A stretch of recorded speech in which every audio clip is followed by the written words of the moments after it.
UFC 303 happened this weekend, and this is the full card breakdown of what happened. So, first fight of the night was Vinicius Oliveira against Ricky Simon. Simon. This one was a little bit of a slow-paced one. Vinicius Oliveira obviously did get the win in this one. He managed to slow him down with the leg kicks in the first and the second. Ricky Simon really never got going. No, he didn't really throw anything. He looked really shit. However, I think it was the end of the second round. I think Oliveira broke his ankle or something. He was hobbling around. I want to talk about this. Yeah. Ricky Simon displayed some of the worst fight IQ I've ever seen. Yeah, and Ricky Simon didn't shoot on him. He didn't kick his leg at all, even though it was pretty much broken. Yeah. So I don't know what was going on there. It was a really well-checked kick by Ricky Simon, which fucked up Oliveira's leg. And then for some reason, after that, after he saw Oliveira stumbling around, he didn't follow up with another leg kick, or he didn't even shoot on him. He just did nothing. After that, in the third round, he just did absolutely nothing to Oliveira. He did also lose the third round against Oliveira, who had one leg. So yeah, it's pretty embarrassing performance from Ricky Simon, to be honest. He was doing really well a few years ago. He was on a bit of a run, but it seems like he's just massively fallen off. And yeah, in this fight, he didn't display any fight IQ. We both picked Ricky Simon to win this one, so he's definitely let us down a little bit here. But yeah, ultimately, I'd just say it was a pretty naff performance. Yeah, he didn't increase his stock whatsoever. No, he didn't. So, upper card, Saruya versus Hernandez. We have the two little guys there. Yeah, so this one was a little bit of a boring one. It was a bit weird as well. They had a lot of weird grappling exchanges where they were just tangled together and lots of limbs flying around. It was madness, yeah. Saruya did have a lot of the control on the ground. He had about 8 minutes of control time in that entire fight, so that obviously got him the win. Yeah. But I've written in my notes here that Saruya didn't fill me with confidence, because I think he was a minus 400 favourite or something. Yeah, he's a big favourite. So seeing that, you'd expect him to just run Hernandez over, but he didn't at all. No, he didn't. He did make it competitive, which wasn't great. Yeah, Hernandez managed to kind of hang with him in the grappling. I mean, in some of those mad grappling exchanges, Hernandez was getting caught up into some weird submission attempts, but he didn't get submitted. Defensively, he did very well. The scrambles were pretty crazy. You can only get that type of experience from flyweight grappling. It's a bit crazy. We're all just so fast and they're flying around, and it's hard to keep up with what's happening. But I'd say honestly, for his debut at the age of 22, he did very well. I picked Hernandez as an underdog, so not massively happy about that. But my prediction wasn't too wrong. I said Hernandez would be able to defend his grappling, which he did. But Saruya's just a control time that Saruya put on Hernandez was a little bit too much, and then got him a decision. I've got down here that Saruya will get fraud checked probably pretty soon, to be fair. Yeah, maybe as soon as he gets someone that can offensively grapple against him, I think, because Saruya didn't look too dominant. He's probably lucky that the talent pool at flyweight's not too deep though. I honestly think I had a dream the other night that Saruya was moving up to bantamweight. Might have been last night. That probably wouldn't be a good idea. No, he looks a bit scrawny, even at flyweight, so I don't know. Maybe my subconscious is onto something now. Okay, upper card, we got Old Man versus Fatty, Arlovski versus Bidet. Fucking hell, this was shit. It was a boring one. Lots of clinching. Bidet just held Arlovski against the cage for pretty much 15 minutes. Yeah, it was awful. They both looked really tired and laboured, which was weird. They were both just grogging around the cage, not really doing much. Unsurprising now, considering how fat Bidet is. And neither really threw with any power. They didn't put anything behind the shots. They were just sort of flailing the hands. And, a lot of people think it was a nothing fight, really. Yeah, a lot of people think this was a robbery. I think Arlovski should have won. I honestly don't really care. I think neither of them deserve to win the fight. I think fights like that, it's just so boring. Like heavyweights, you look at them, especially Bidet, and you think to yourself, do you even train? Do you even fucking train? It's your career, your job. Doesn't even look like he trains. If he trained, he wouldn't be so fat. Do you know what I mean? It's like, it'd be impossible if he trained hard for him to look like such a blob of a human being. It's actually embarrassing. I think it is good for the heavyweight division that there are so many fat people, because if there wasn't, they'd all be at light heavyweight, and there'd be about 10 heavyweights. It's true. It is true. Because obviously the people at the top of the division are like the genetic freaks of the bunch, basically, and like the absolute crazy athletes. There's not really any fatties at the top. But yeah, just honestly, John Jones. Yeah. But honestly, it was really embarrassing from both these guys. I mean, Arlovski, what can you expect from him? He is 45. but from Bidet, just embarrassing, just a fat slob, and he's just really untalented. And hopefully they give him Vigazi a rematch, and then he can be finished again. Uppercard, Michelle Watson-Gomez versus Gillian Robertson. God, Michelle Watson-Gomez is maybe one of the worst fighters ever. She did retire. She did, thank the Lord. Yeah. It was a nice send-off for her. It was obviously planned. They had a nice send-off video. And I think it's good of them that they put her on a big pay-per-view for a retirement fight. Even though she didn't do anything. No, it would have been definitely a lot better if she hadn't just been beaten up, but that's what happened. I've got in my notes that Watson-Gomez did nothing, and I don't even think she threw a punch. So. No. So Robertson definitely dominated the fight. Yeah. And not a really big fight. Pretty nothing fight. I think that'll have Gillian Robertson moving up to number 14 at, I'd like to say it's strawweight. Good performance from Gillian Robertson. Peyton Talbot got the win against Yanis Gamori. Talbot did look good. Up for all of 19 seconds. Looks amazing. He looked really, really relaxed and composed. As not going to toot me own home, but I said that in a prediction. And he did say in his YouTube video that Gamori should try leg kicks. And as soon as Gamori threw a leg kick, he countered him with a right and knocked him out. Yeah. So maybe that was a bit of a bait. I do feel like that could have been planned. It was pretty textbook though. It was really impressive from Peyton Talbot. He timed the leg kick. As he threw the leg kick, it was a 1-2 down the pipe. That's really textbook. That works a lot of the time. If you can time someone's leg kick, alright, just as they turn their hip and hit him with just a 2 or a 1-2, that'll always, have good results for you. Like we saw Terence McKinney versus Matt Frivola. It's the exact same thing basically. Matt Frivola went to throw a leg kick and Terence McKinney timed a 1-2 perfectly. Really impressive performance from Peyton Talbot. He said it himself, he wished the fight had gone longer, which is why he tried to let Yanis Gamori back up. But he was dead. It was a beautiful timed 1-2. And really impressive from Peyton Talbot. He showed up. I do think it's quite like a mental strain if you're that much of a favourite, because you might feel pressured to absolutely smoke him. I think so. But Talbot did look really composed, so he did. Fair play to him. He did what he was got meant to do. Good head on his shoulder. He did what he was meant to do, and I think if anything but this had happened, everyone would be saying Talbot was a fraud. Like even if this fight had even looked like slightly competitive, especially with those odds, everyone would have had something bad to say about Talbot. So, to be honest, I think he did what he needed to do in this fight, even though he was upset but it didn't go longer. I think it was important that he got Gamori out of there quickly. Yeah. Anyway, uppercard. Now this one brought a tear to my eye. Gene Silva against Charles Jourdain. Yeah, I picked Jourdain again. I think I did as well. I'm never picking him again. I can't lie. I picked him for his past two fights, and I just keep being upset. It was an absolutely horrendous uppercut which Gene Silva caught him with. He's never been finished like that in his entire career. He's never been knocked out. Gene Silva killed him.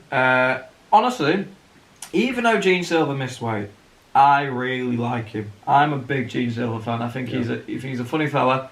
He's got a really exciting style. And he's got his little glasses. He gave them to Joe Rogan at the end, which was quite funny. Yeah, he's just an absolute ball of muscle. He's so explosive. He's just a pure athlete. He just needs to be able to make weight, and then he can be a problem at featherweight, definitely. Yeah, exactly. I'm a big fan of him though. Really am. I like his personality. Love his fighting style. Yeah, it was a crazy performance. I think Jourdain was looking good. Yeah, in that first round. Yeah, he was. He had a game plan, you could tell, but Gene Silva he's just too explosive. He's too powerful. Yeah, he was getting a lot of his head kicks off. Jourdain was. Yeah. And Gene Silva was kind of rewarded him for it. Like, oh, nice one, mate. Trying to head kick me. And they kept high fiving. It was a bit of a sparring match to begin with, but then they clinched. Jourdain broke the clinch, I think, and got hit with a massive uppercut, put him out. And that's all she wrote really. It was really upsetting for me. I'm a big fan of Charles Jourdain. He's 28 years old, and it seems like he's already peaked and fallen. I think, honestly, if he loses next fight, that could be it for him. I could picture him in PFL. That could be it. It's sad because he's really like slick with his striking, but maybe he's just not that. Yeah. Not all that. No. So apparently not. I hope he can bounce back from it though. Really hope so, because I love seeing Charles Jourdain win. He was one of my favourites for a time. Up the card we got Swanson versus Andre Philly. This was a crazy scrap. Yeah. Really enjoyed this. Swanson did make it into a dogfight. He did. Which was very welcome because the start of the card wasn't too great, apart from Talbot. No. Yeah. No, yeah, the early prelims were boring as anything, but the prelims delivered. We had 3 knockouts on the prelims and then one absolute war, which was Swanson versus Philly. It was just a cracking scrap. And for someone who's 40 years old, he'd have to hang in there like that with younger people and have these wars is really impressive. Yeah. Yeah, I think Philly was getting a bit pieced up at the end. He was. I think he was tiring and Swanson was really putting it on. I've got in my notes that Swanson had more aura, which he did. He basically just had more sort of presence in the cage. He was just backing Philly up. He stayed in the centre of the octagon. Yeah. Philly was just on the outside, and Swanson was just pressuring him the whole fight. Yeah. And I genuinely do think that Swanson should have won that fight. Yeah, to be honest, I've got it here that it was a close fight. It was a very close fight, obviously. It was a split decision. I don't know. I think you maybe could have given the first 2 to Philly. He definitely didn't win the third, but yeah. Ultimately, it was just a really exciting fight. I'm happy that Swanson didn't retire. I thought he would, but after a performance like that, there's no point. There's no reason. Yeah, there's definitely a fight that he can win. Yeah. There are definitely people that he can beat in the division. So. Oh, 100%. Definitely. I think after his next fight, he probably should retire. But it's good that he hasn't retired on a loss because I definitely think there's a lot of winnable fights out there for him. But anyway, absolute banger. Honestly, yeah, really big fan of that fight. Now, I've got in my notes here, Brian Ortega is a knob. So what we found out after the Swanson versus Philly fight, this was a bit crazy. So we found out on the broadcast that Brian Ortega had pulled out of his fight versus Diego Lopez, and in steps Danny Ige. On, I think it was 2.5 hours or 3 hours notice. Yeah, mate, honestly. Yeah. Absolute scenes. Never seen anything like that. What a dog. Yeah. Danny Ige is. Yeah, both. And Diego Lopez. He had to weigh in 3 times, 3 different ways. One of them was in the locker room, he had to weigh in. And the fact that he took it against Danny Ige. And Danny Ige, I was saying this. I was saying this when the fight got announced randomly, that this was going to be a hard fight for Diego Lopez because Danny Ige can't be finished. He can't be. He traded with Josh Emmett and he came out of it unscathed pretty much, and no one does that. So I was always saying that, you know, Danny Ige wasn't going to get knocked out by Diego Lopez, and he's got a lot of power. So I knew this was going to be a hard matchup for Lopez. But yeah, just a crazy announcement. That really caught me by surprise. No, we nearly missed it as well. We were deep in conversation, but yeah, we were. Yeah, we almost missed the announcement. But anyway, so yeah, that came after Swanson versus Philly, and then the fight after that was Barriel versus Joe Pyfer. Joe Pyfer brutalised him, basically. Just like he should have. Yeah, we did say in the predictions that Barriel would want to... He does like to brawl, which obviously he tried to do, and he failed. He got knocked out. Yeah, he did. Face down as well. Really brutal. I don't think Barriel threw many punches, if any. No. I definitely don't think he landed anything. No, he was sniffing the canvas by the end of it. It was face down. And then Pyfer goes on to call out Paul Craig. I think that's a shit call out. I would like Joe Pyfer to leave him alone. I would like Paul Craig to be... no, Pyfer needs to leave him alone. Man. We'll match all these up at the end of the video, so we will. Stay tuned. But I'm not putting Joe Pyfer against buddy Paul Craig. I can't see him get chinned again. He just got knocked out by Kyle Braulio. What would Joe Pyfer do to him? Do you know what I mean? It's just such a winnable matchup. It's a pathetic call out from Joe Pyfer. He needs to sort his bollocks out and fucking call out an harder opponent. Yeah, either way, really impressive performance from Joe Pyfer. Yeah, he did what he was meant to do. Yeah, he did. I didn't know. I didn't think there was going to be any way that Barriel won this fight. No. And yeah, he starched him. Absolutely killed him. Anyway, on to the main card. On the main card, we've got Ian Gary against Michael Venom Page. And Ian Gary got the win. He did. And it was pretty decisive. I've seen some people saying that MVP won, but I definitely don't think so. I don't think so. With the amount of ground control that Gary had, and I definitely don't think that MVP... I don't think there's an argument for him to win this one. No, I'd say the first and third rounds were Ian Gary's rounds. Definitely. MVP did well in the second. That being said, he only threw like 6 strikes, so... Yeah. You know, did he do that well? I guess with MVP's style, he doesn't throw lots of strikes, but he throws very big strikes that'll win him around. He did crack Gary in the second, I believe. He did. Yeah, he did. And he had him on wobbly legs. He also hit him pretty well in the third, but then after that, Ian Gary kind of just jumped on his back and hugged him. The trade with Oliveira was clearly coming in. So 100%. Yeah, you can definitely see the shooter box influence on him there. But I will say this, Ian Gary, he did what he needed to do. Was it impressive? No, of course not. Like, he held on to MVP in the first round, and he hugged him for dear life in the third. But that is a win. I don't know, I don't think it should be, personally, if we're talking about it as a fight, because it's a fight, they're not meant to just be hugging each other. But it's a win. It is a win for Ian Gary, and I don't think it was a robbery. I really don't. I think it's a really good win as well, because it sort of it showed how much of a dual threat that Gary can be, because it showed like he's got submissions, he's got his grappling, he's not just a one-dimensional striker. No, yeah, exactly. It does definitely help for if you want to win a world title. You can't be a one-dimensional fighter. So. But I will say this: Ian Gary claims he's the next generation of striker, but yeah, he was absolutely horrified to strike the MVP. He looked scared when he wasn't holding on to MVP. Like, you're not the next generation of striker, mate. You're a good kickboxer. That's what you are. You are a good kickboxer. You're nothing special. You're not a wonder boy. You're not an MVP. You're not even like a Leon Edwards. Do you know what I mean? You're nothing. You're nothing close to next generation of striker. You're not. Realistically, terrified to strike the MVP, and I just don't. I don't think his striking is as impressive as he thinks it is. It's good. It is good striking. It is, but it's nothing. Nothing mind blowing, like he says it is. Because if it was, he would have stood there with MVP. And they would have had a fucking kickboxing match, but they didn't. Anyway, uppercard. Mayra Bueno Silva against Macy Chiasson. This one was not for the squeamish. It was a bit of a gruesome one. It was. Yeah. Massive cut on Bueno Silva's eyebrow. Looked like her eyebrow was just gone. Yeah, it was. That was not nice. She did want to carry on, which that might have been the adrenaline, but fair play to her. Oh, of course, yeah, it was. Yeah. Wait, in that situation, you can't something like that. You don't really notice it, do you? Like. I don't think she realised how bad it was. No. There was a moment where the doctor was checking it out and it got put up on the screen. The crowd did make a noise and she looked a bit scared after that. Yeah. Because she sort of realised how bad it actually was. Yeah. Yucky though. Yucky stuff. Yeah. Yeah. She did absolutely She did absolutely dominate the first round though. She did. So. She did. She did show that she was sort of better than Chiasson. Chiasson threw about 2 punches in the first round and then got that elbow in the second. Yeah, it's a shame because Bueno Silva was looking good, but Chiasson won, and now she's gonna be ranked number 3 at bantamweight. She'll probably end up getting a title shot at some point. They should do versus Kayla Harrison maybe for a title shot, or Kayla Harrison versus Juliana Pena. Who knows really, but or just give Kayla Harrison a title shot because she'd probably win it because she's pretty much a man. Yeah, exactly. Yeah, honestly, the women's bantamweight is a bit washed, but good job for Macy Chiasson landing that elbow and causing that nasty cut. Anyway, uppercard.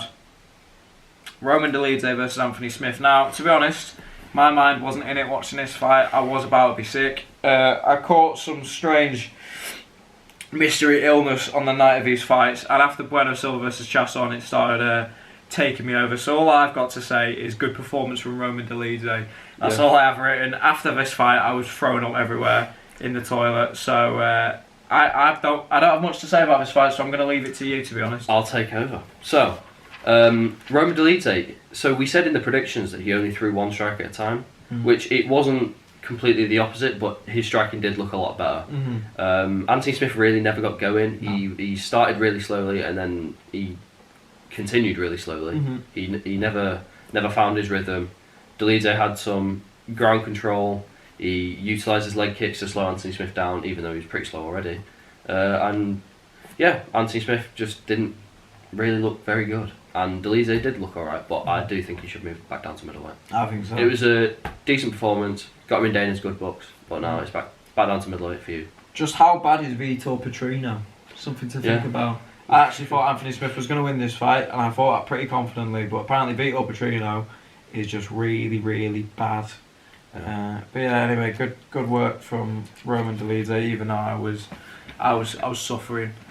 Yeah. Right. Quickly.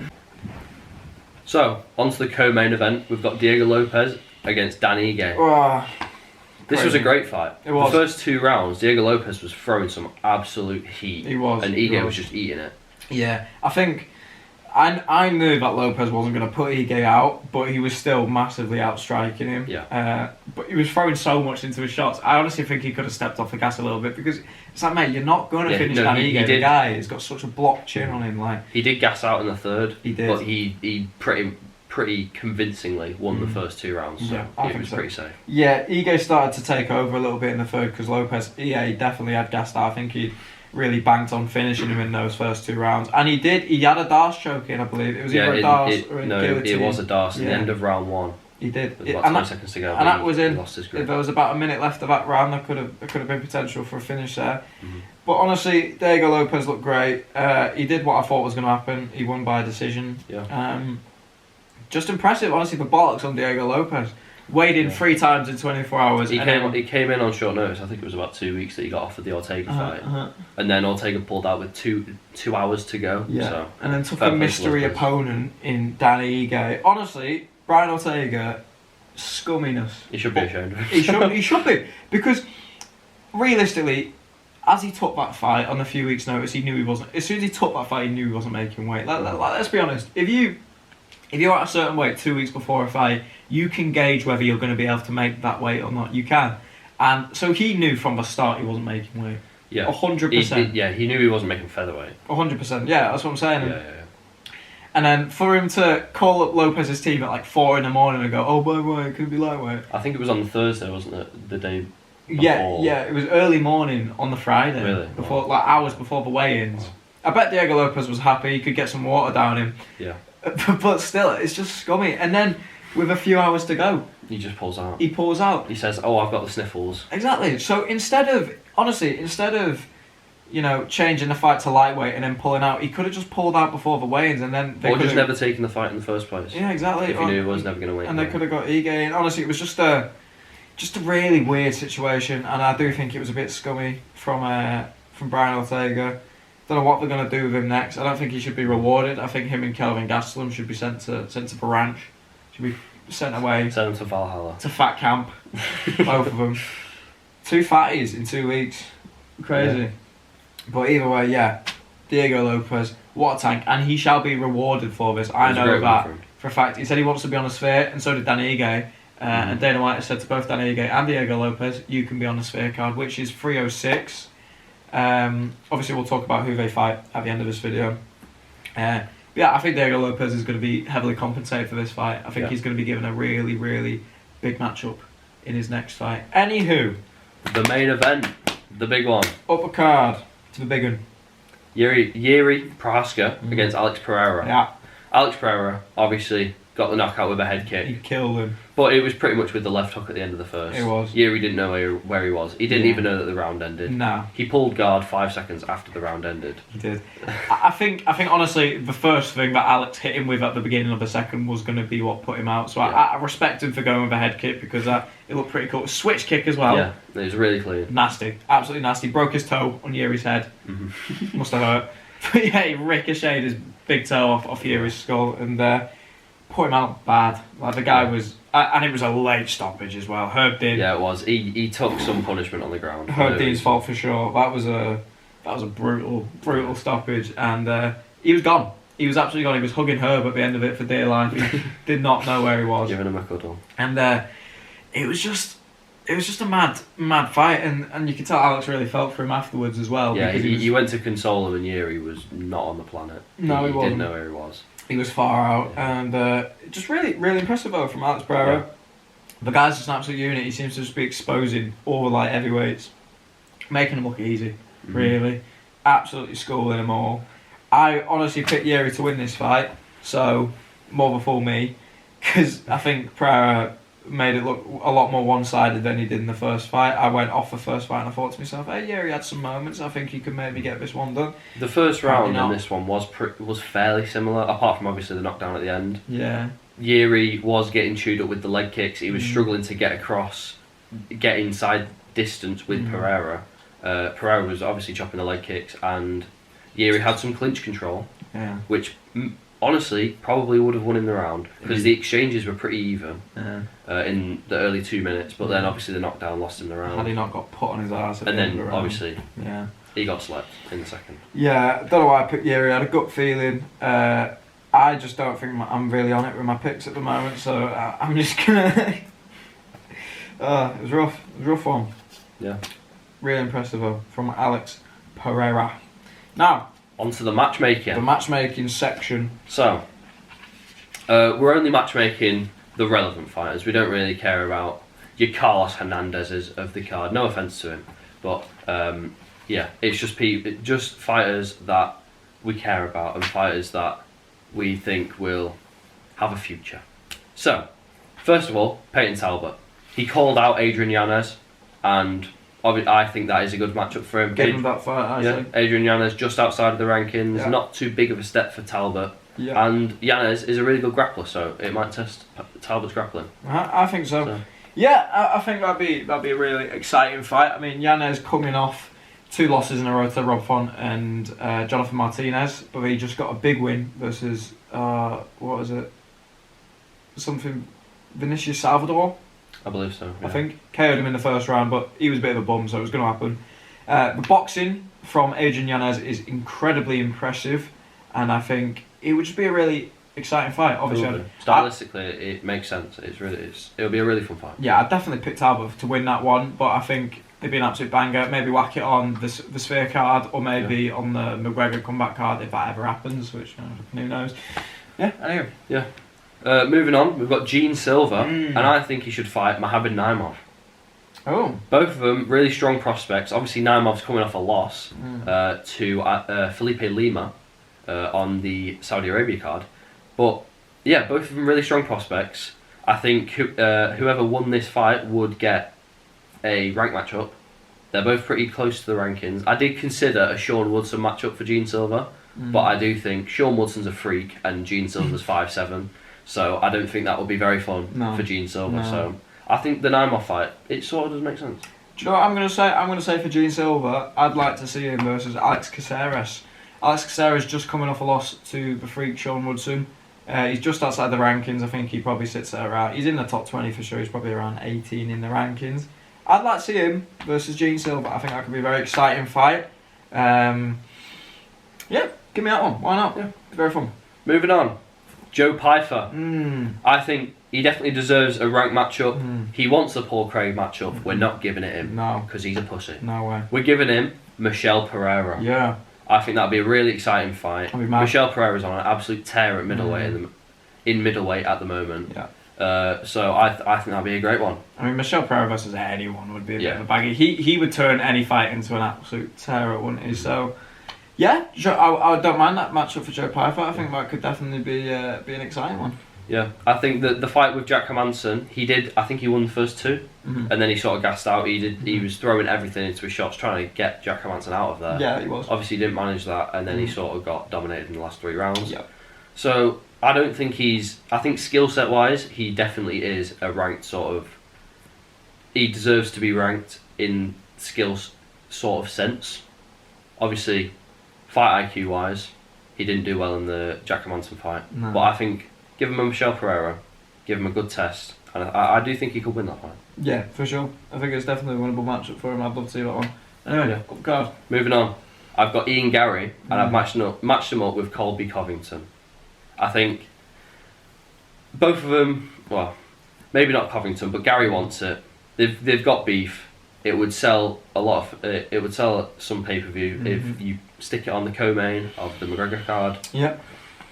And yeah, I think Covington just needs to stop ducking it, get it out of the way, and yeah, Covington can fuck off after that because could be a good one. Yeah. I think yeah. To be honest, Ian Gary versus Colby Covington was meant to be the fight that happened. Last weekend or this weekend even. It was meant to be the fight that happened. Colby Covington pretty blatantly ducked him, so that's a bit embarrassing. They do need to do this fight because there's no other matchups for Colby Covington really, because he only really takes big fights, and this is the only big fight that's really within his scope right now. He definitely doesn't deserve this fight in terms of like where Gary is in the rankings, but he's not going to take anyone anywhere up. No. He's not going to take like a Sean Brady sort of matchup. No. He's not that type of guy. No. So, yeah, I think this is the fight that makes sense in the division at the moment. Yeah, 100%, and I think it'd be a good fight as well. We just need Colby Covington to actually, sign on the dotted line, and then this could be a very exciting one for sure. Yeah. Next, I've got Michael Venom Page, and I think it's pretty obvious who I'm going to match him up with. It's MVP. What? Nah. Next, I've got MVP, and I've matched him up against Wonderboy. Both really, really high level kickboxers, and I do think that this fight makes sense at the moment because both are too old to be thinking about a title, I think. So I think they're just fighting for fun now. Fun fights. Fighting for money. And yeah, it'll be, stylistically, it'd be a really, really fun fight. Both of them are really high level. And honestly, I can see MVP winning that one. Do you know what about that completely? Obviously, you could say coming off of a loss at rank number 14, MVP doesn't deserve to fight up the rankings. But at this point, two big names, it would just be a fun fight. Like, neither of them are touching the title ever. If we're being honest with ourselves, now that MVP's lost to Ian Gary, it's just not gonna happen for him. So why not? Honestly, I thought Wonderboy vs MVP should have been the fight that happened anyway instead of Ian Gary. It would be a very exciting fight, and I could probably see MVP finish him, to be honest. Yeah. But regardless, I think it would just stylistically, considering they both have like a very bouncy karate style, I think it could definitely just be a fun one. Yeah. Moving on, Anthony Smith, and I think he's a decent. I think his role in the division now is to be a decent gatekeeper. Yeah. That being said, we've got a meme fight for him. Yes. He's going to be fighting himself, Bogdan Guskov. Yes, please. Because they look the same. It'll be funny. And yeah, Guskov is, I think he's ranked number 13 at the moment, and Anthony Smith is number 10. He'll probably move down 1 or 2 spots. But yeah, do that fight. Yeah, it'd be a funny fight just watching two of the exact same person fight each other. Yeah, get that one booked for soon, to be honest. Anthony Smith didn't really take much damage. He did say he wants a break, and I don't really blame him. He's been very active recently. And yeah, but why not? Let's get that one. Yeah. Anthony Smith's opponent, Roman Dolidze. I've matched him up with Paulo Costa because I do think he should move back down to middleweight. As I said earlier, it was a decent display for him fighting Smith, and obviously he got in Dana's good books. He did. So I think a matchup against Paulo Costa would be cool because Paulo Costa needs to start fighting down the rankings. He does. He doesn't have a win over. I don't think he has a win over anyone in the UFC. No, currently. I didn't want to say it just in case it was wrong. No, it's true. No, yeah, it's true. He doesn't have a win over any fighter in the UFC currently, I don't believe. Yeah. So yeah, Costa doesn't have a win over any active UFC fighter. So he needs to start fighting down the rankings. 100%. Dolidze, he's not too far down, so it's not like he's fighting it's not like he's fighting a number 15 ranked. I think Dolidze is number 8 at the moment. So maybe Costa would take that. That'd be fun. I think so. I think that honestly that fight makes sense as well. Yeah. Dolidze did call out Hamzat on the mic actually. He did. Which I think is a bit of a weird one. Yeah. I'm not going to bank on Hamzat to ever turn up for a fight ever again. The guy seems to be very ill. Yeah, he's got some issues. Some sort of disease. I feel like maybe I have Hamzat's disease right now. I'm very ill as well. Need to be hospitalised. But yeah, to be honest, that makes sense. Be a very good matchup as well. Very intriguing. Could be an easy win for Paulo Costa. But who knows? We'll find out if they make that fight. Yeah. So moving on to the co-main, Diego Lopez. I think you should just rebook him against Ortega. I do think they both agree to fight each other, which is you're halfway there to the fight actually happening. Because a lot of the times the fighters say no. True. I do think that if Ortega can't make weight, because obviously he was bulking to lightweight. Yeah. I do think if he does say he can't make weight, then they should make a fight with Yair Rodriguez, which I think would be a really, really cool fight stylistically. You know, I think I'd prefer that one. I'll tell you for why. I don't think they can rebook this, and I think Brian Ortega took this fight at short notice. I think now after these past few days, you know what's transpired. I think that might be more of a reality check for Brian Ortega. So I do think he should just move up to lightweight now. I think he should just go ahead with that and not be taking any more fights at 145. And as Diego Lopez as well, I'm not Diego Lopez, but if I was, I'd be thinking, do I really want to take a fight against this guy again? Like he just messed him around really badly. So honestly, I prefer the Yair Rodriguez fight. I think it's a favourable matchup for him, and it should be an absolute banger as well, wouldn't it? Yeah. Stylistically, it'd be really cool. Yeah. Really cool to see. Yeah, I think so. So yeah, maybe on the Sphere, that'd be cool. I think so. Dan Ige, I've got him against Laurent Murphy. Yeah. I think Dan Ige is a decent gatekeeper. Laurent Murphy's coming off a win against Edson Barboza, Oh, which was a good win. Very impressive. I think he broke his nose in that fight, so he's obviously going to need a little bit of time out. Mhm. But I think he could make it back for the Sphere. Dana's obviously said that Danny Ige can fight on the Sphere, so I think Laura Murphy can make it back for that. I do think it would be a good test for Laura Murphy, and I've got in my notes here that Danny Ige is a dog. He is. Yeah, I'm a big Danny Ige fan, mate. So But I'm also I a think you take that. big Lerone Murphy fan as well. He's from Stockport, obviously. Same as us. That's where we find ourselves currently. Don't know who I'd be rooting for in that one. I just think it'd be a really good fight. I think it'd be very exciting. I think, to be honest, I'd probably take Lerone Murphy to win that one. Yeah. I reckon. I think skill-wise, he'd be able to beat Danny Ige, but we'll see. If that happens, it'll be very exciting. Anyway. Moving on to the loser of the main event, Yuri Prochazka. I think they should just book him against Jamal Hill. See, Jamal Hill, obviously coming off the knockout loss against Pereira, same as Prochazka.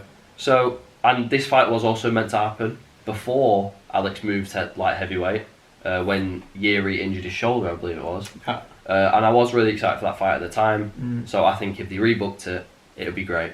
I think so. Yeah. Could be a really good one, that. Or we could take it or look at it from a different angle of, will Yuri move down to middleweight now? Maybe. Like he has mentioned that, yeah. Like he discussed. I kind of hope not, to be honest. I think that could be quite compromising for him. But yeah, I'd like to see that. Jamal Hill versus Yuri Prochazka, the sons of Alex Pereira, duking it out. But that being said, say Yuri Prochazka wins, then what do you do with him? Do you know what I mean? Because you're not going to give him the trilogy against Pereira, so yeah, I'm not sure. Not really sure. Yeah, it's a bit sticky at light heavyweight at the moment. Yeah. Right at the top, Pereira's pretty much just killed everyone. Yeah. So I think that'll need a few months to sort itself out. Yeah. Which will give Pereira time to move up and fight Tom Aspinall. So I don't think this should be for the interim belt. I think after Tom Aspinall dispatches of Curtis Blades at UFC 304, hopefully, Jones and Stipe will definitely happen, I promise. And then Jones and Stipe will both retire. Obviously, Jones will vacate the belt, which will leave it open for a vacant matchup between Pereira and Tom Aspinall. Ooh. Now, I think this would be a great fight.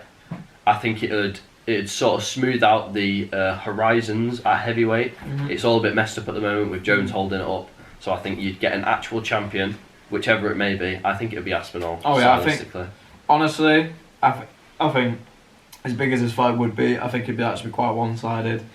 I think Alex Pereira would get double-legged to oblivion and probably just have his head clattered off the canvas multiple times until Mark Goddard says over, and then the fight ends. Because honestly, Alex Pereira's a big guy. Absolutely, he's a unit, right? But Tom Aspinall is different. He's an absolute genetic freak. Yeah. He's about 6'6". He's a big boy. He reaches the heavyweight limit, so he's a big guy. Yeah, I don't think that would go very well for Alex Pereira, but why not? It'd be cool. Honestly, if he did win, he'd be the first ever three division champ. I believe. He would be, and double champ simultaneously as well. Yeah. So there's definitely some incentives for Pereira to take that fight. Yeah, just for science as well. Why not? Yeah. And I'd rather see that fight versus I'd rather see that fight as opposed to Pereira versus Magomed Ankalaev. Yeah, I have got a sort of alternative. If Pereira was to stay at light heavyweight, it would probably be against Ankalaev. Most definitely, yeah. But then again, does Ankalaev really deserve it? Honestly, Pereira stepped up on short notice to save UFC 300 and UFC 303, and neither of those have been against Ankalaev on short notice. Where's Ankalaev been in that time? He's sort of just been biding his time, saying, I want to fight it in Abu Dhabi. Yeah, so, convenient, isn't it? They all want to fight in Abu Dhabi because that's where they can all cheat and where they're favoured. Honestly, just from the attitude of Magomed Ankalaev, I really don't like him. I think he needs to just go away. Like, if you want to fight Pereira in Abu Dhabi, like, I don't know. He thinks he's the A side of his fight for some reason. Yeah. He thinks he gets to dictate where the fight happens. He's not the one that's the main driving force of selling the pay-per-views. No, exactly. He's the challenger, obviously. Yeah, it's ridiculous. So I think he can go away. Either he fights Pereira on Pereira's terms, right, whenever Pereira wants, or he can go away and fight a ranked contender like Yuri Prochazka or Jamal Hill. Vrakic or someone like that. Yeah, exactly.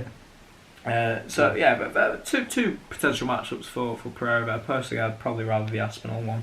Yeah. Yeah. So there's obviously a week off next week. So don't know what we're going to be doing, but yeah, stay tuned for videos. Next week, or the week after next, I will be returning on my own to break down the women's main events. There's 2 in a row. I cannot wait for that personally. I will not be attending because I will be on holiday. He's on holiday, so I'll be flying solo for those ones, and honestly, not particularly looking forward to it, but we'll be getting breakdown and prediction videos from yours truly. And what you can expect is enthusiasm, because I care. I care. Anywho, thank you very much.